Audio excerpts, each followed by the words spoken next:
Welcome back to Dan91's Garage. This week we're going to be fitting the intercooler to the Starlet. So a couple of months ago I did some research trying to find out what size intercooler I needed for the horsepower I was going to have for this build.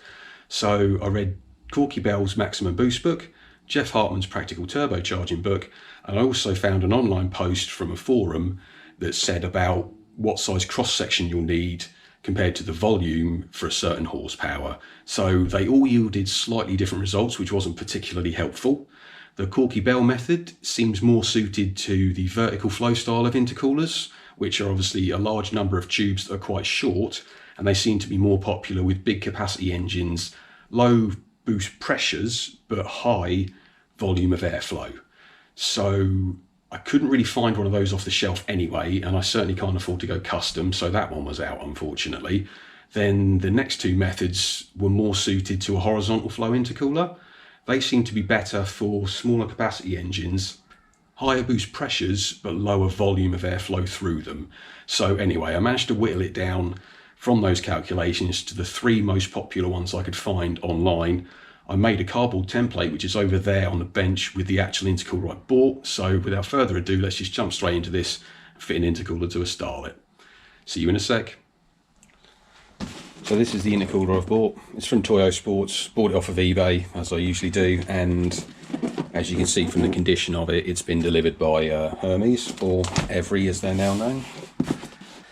This is the one I made just simply to see if it would fit in the front of the car, and all three of these fitted in, so that meant I could basically choose whichever one I wanted from these three of the commonly available sizes, so we won't need him anymore. And then we'll go on to the Toyosports one I bought. It was only 80 quid, previously it was 70, which is slightly annoying, but anyway, reasonably well packed.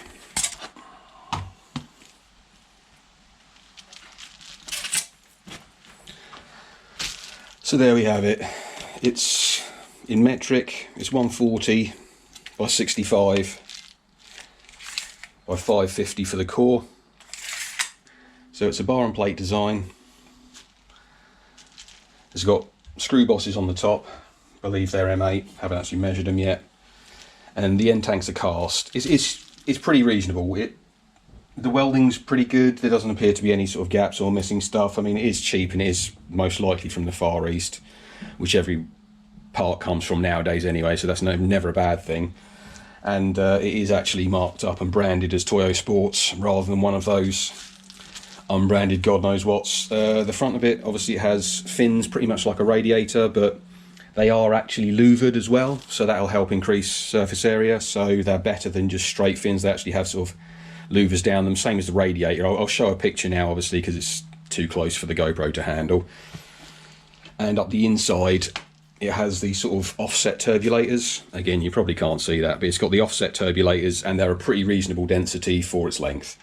Again, you can get some that have virtually no turbulators or fins up the inside for the charge path, and they are worse than useless, so don't even bother buying those intercoolers. But overall, happy with it. It turned up in one piece. It's pretty well made, and generally the features of it and how it's the materials chosen are pretty suitable for its needs. So I'm actually quite happy with that, considering the price was only 80 quid. So there we go. Little caps on the end, stop it filling up with crap. So that's cool. So first thing we need to do really is get this in a condition where we can start playing with it and mounting it on the car. So I'm going to make up some little wooden blocks or something to bolt on here temporarily so I can sort of clamp it to the vehicle, and I'm also going to put some cardboard across the top here to stop these faces getting mashed as we're playing with it. So 3, 2, 1, snappity snap. So that's the cardboard protection on it. I've also got it balancing on 2 jacks, which seems to be working at the moment, so we're just going to go with that way I can position it a bit more freely. So normally what we'd do is the compressor housing would be facing down, so we'd go down through here, turn 90 degrees and go out the side, come out through the arch liner here, 180 round in front of this section here, and then straight into there. That's not a particularly long route, but I think I can do better, and I really do want to give a short route a go. So obviously we know the whole short route, long route version for the hot pipes on the CT9s. So the idea for me would be, if I turn the compressor housing so it faces forwards, I then come off of here and then go down through this area and stay inside the chassis rail, and then obviously bring the pipe down here and then into the end there. So I'm going to give that a go. I don't think it's going to be too difficult to actually make it happen, so I'm going to give that a crack. We will have to do a new actuator bracket and a different actuator, because obviously the actuator would be here, and we've now rotated this relative to the turbine housing, so the sort of traditional Subaru one won't match up anymore. So that's the idea for that side. So the shorter route for the piping will be better, because there'll be less volume in it to fill up with boost before we get to the throttle body. However, you don't want the bends to be compromised and so tight that it adds extra resistance, which would then sort of negate any benefit you got from doing the short route in the first place. And on this side, I think we'll probably stick with the traditional route, where we go out the front, round the side, through the arch liner, and then back up and under. I could try and squeeze it down between the radiator and the chassis rail, but I'm going to have to squeeze the pipe down, because I can't move the rad over any further, because the Honda rads have the pipe in this corner, which is already almost resting on the gearbox. So can't really move the rad over to make any more clearance. I'd have to squeeze the pipe down, put a fire sleeve around it.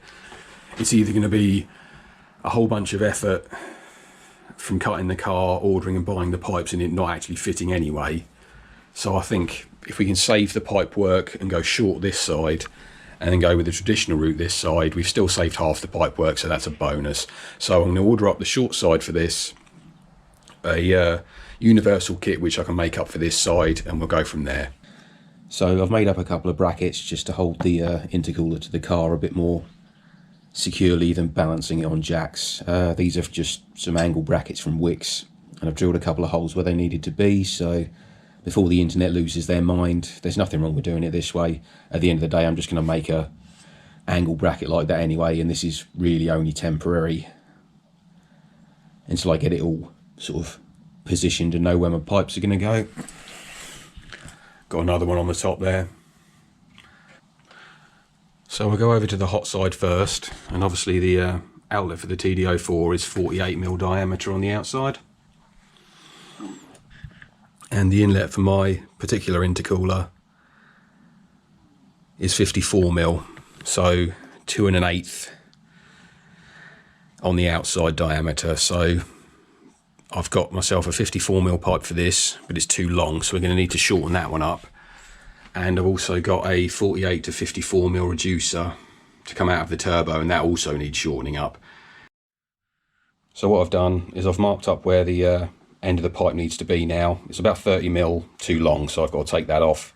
And I've put a couple of stainless steel hose clamps on this, so the idea is you can now cut in between the two and use them as a guide. So a nice fresh Stanley blade should be able to chop that off without any trouble. So we'll give that a whirl. Came out pretty good. So yeah, only had to neaten it up a little bit with scissors on this edge. There was a little bit of a lump on it where obviously the side of the clamp was, but yeah, that's sorted now, and that's about as short as I can get it. So also, not that I don't like the brand or anything, but I'm trying to keep it a bit sort of stealthy, so I've got it with the logo at the back now. So we'll try him on the car, see if we're any closer to getting this thing to fit. Let me just chuck you on the tripod. Okay, so cut down 54. Sometimes you do have to use a lighter just to sort of burn the fluff off the ends, but these ones don't seem to be too fluffy or anything when I've cut them, so you can do that just to stop it sort of creating all that dust and crap. So there we go.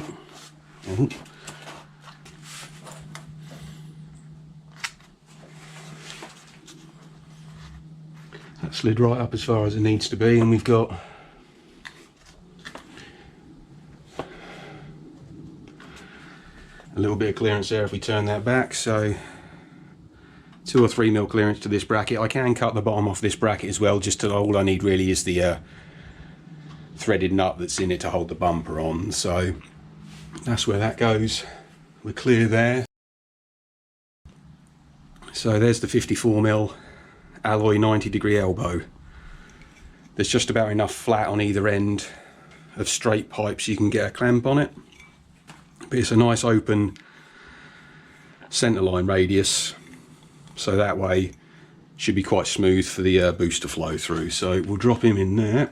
I haven't cut the top down on this or anything yet, so we're just going to stick him in there. We can trim it down later if we need to. Then basically trying to get this end level with the outlet there. So you put him in there. sort of straighten him up. And then we're onto this bad boy, 48 to 54mm reducer. Again, this one's got actually a heck of a lot of longer hose on this. I can't remember if this is a 150 or a 100 leg length. That was a 100, and I've had to cut 30mm off one of the legs. But anyway, it's just, I mean, if we eyeball it, I reckon if I chop that off as short as I can. So there we are. They're roughly cut to length. That's all popped in lovely. So we now come out of the turbo. 90 degrees is a tiny little bit pulled this way, but it's not sort of squeezing it down or anything, so I'm not worried about that. So now we can go around and start playing with the other side. So the cold side obviously has to come out of this end of the intercooler. We've got to pass it through and under here, round the side, and then through the splash guard. I may have to address this sort of strip of metal here. This may have to get encouraged to be in a different place, obviously, because we're going to have a 51mm pipe coming off of this.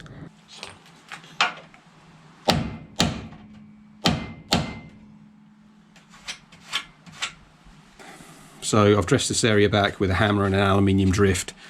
At the end of the day, this came out at an angle, and that entire sort of end section was sort of curved round and was a very sharp edge, and generally was pushing the pipe out a bit further than it needed to be. So being as we've got to get the bumper back on here and cut a notch out, this is the necessary area to dress. So we've got a bit of scrap pipe here. If we put that up against that, you can see there is a tiny bit of an angle with it leaning forward. Put that about there. There's nothing I don't think can't be taken up with the silicon coupler. So by the time we've slipped that in the silicon coupler, tightened it up slightly on the wonk, it should be fine without any kinks.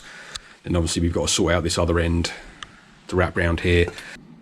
And always remember to keep your silicon offcuts. These are pretty good for protecting alloy pipes. So if the alloy pipe is quite close to bodywork or other parts of the car that's going to eat through them, basically, you can slip these over them even if you cut them and just use them to sort of wrap round.